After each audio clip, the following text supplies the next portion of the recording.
Hey guys, my name is Matimio, and today I was feeling fairly nostalgic and decided to go back and played some Battlefield Bad Company 2.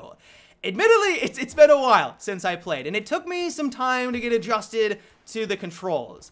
The game is clunky. I don't care what anyone says, you go back and play it, you will notice how clunky it feels compared to the modern Battlefield games. But once I got used to things, once I got acclimated to the system, the game is simply amazing.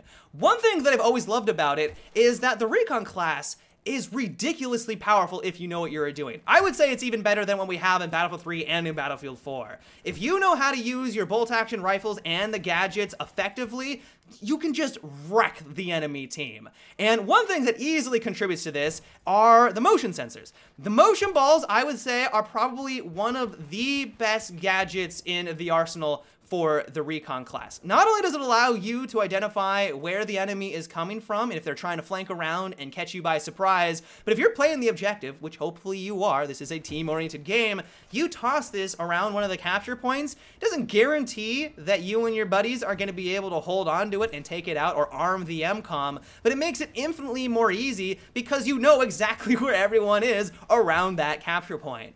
It got me thinking though, why is the motion sensor, in my eyes, this god gadget in Bad Company, while in Battlefield 4, well, it's pretty much the same. There are some small differences here and there, where it's more of just a mediocre gadget. I mean, people still use it, it's still effective, but nowhere near the godlike status that it is in Bad Company.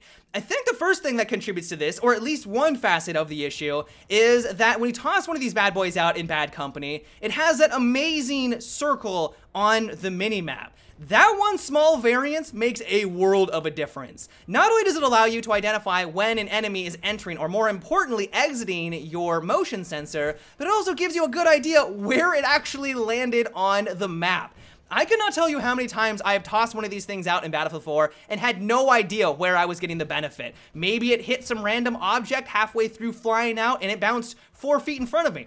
I have no idea because it doesn't give me a good indication on the minimap where I'm actually receiving the motion sensor.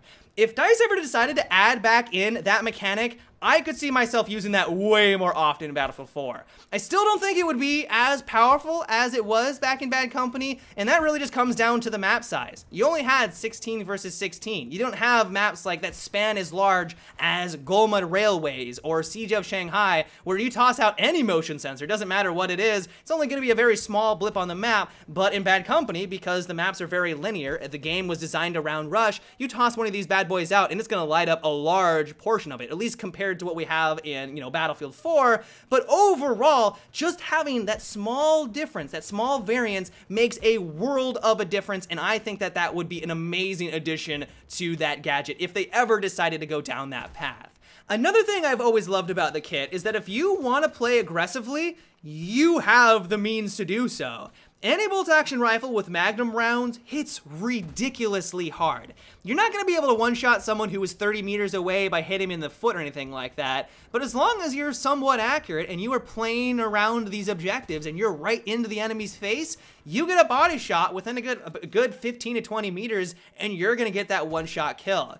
What it really reminds me of is what they're doing in Battlefield Hardline. It's clear Visceral wants to give players the option to not only snipe people at a distance, they're giving recons plenty of high-powered scope, so if they want to snipe someone from across the map, they have the opportunity and the attachments to have that playstyle, but also if they want to go for the aggressive recon, those attachments are there as well in the form of magnum ammo.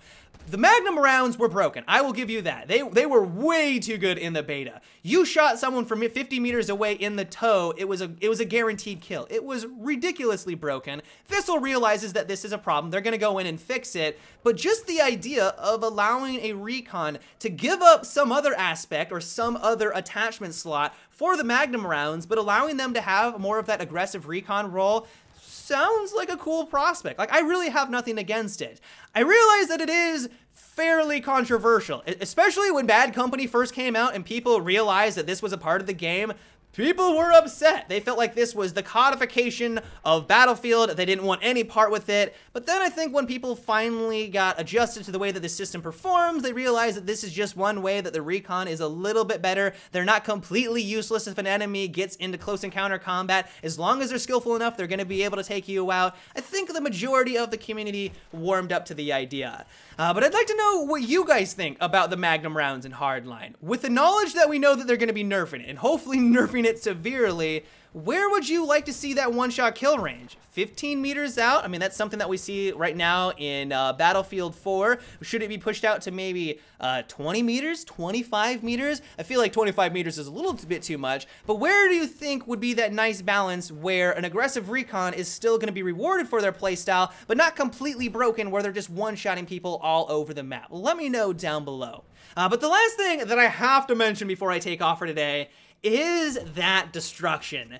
Man, is it a breath of fresh air, especially going from the Battlefield Hardline beta to Bad Company and just seeing everything crumbling around you.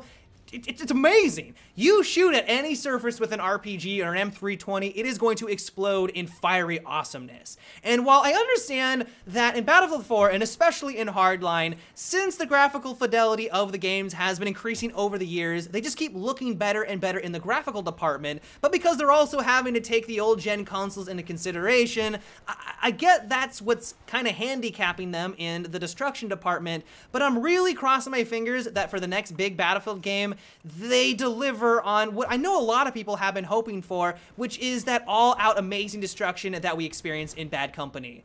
I know that one thing that always comes up and is always the counter argument to this all-out destruction, and to some extent I do agree with it, is that if everything is rubble to the ground and you're playing on a 1,000-ticket server, halfway through, it gets pretty stale because everything is ruined and there's nothing to hide behind, or everyone's hiding in a little nook or in the rubble, and it just turns into a camping fest. I completely understand that mentality or that criticism, but then my counter argument is Orica Harbor. This is easily one of the best maps ever created in Battlefield, especially with destruction in mind, because it has 3 different elevation changes. You have the construction site, you have the middle road, and then you have the high plateau, and it's because of those different elevations that even if the map is fully destroyed, everything is down on the ground, because of that elevation, it naturally protects you from a majority of the map. That is good map design. And while I understand that not every map can be Orica Harbor, but it really just goes to show that DICE, the developers, are capable of creating maps that are able to be fully destroyed and still function at the end of the day. And so while I am a little disappointed that Hardline doesn't have this full destructibility, I still think it's going to be a fun game. I really enjoyed the beta. It was a huge breath of fresh air, and just to see all of the awesome destruction happening all around me. But yeah, guys, that is about it for today's little flashback of Bad Company 2. I hope you enjoyed.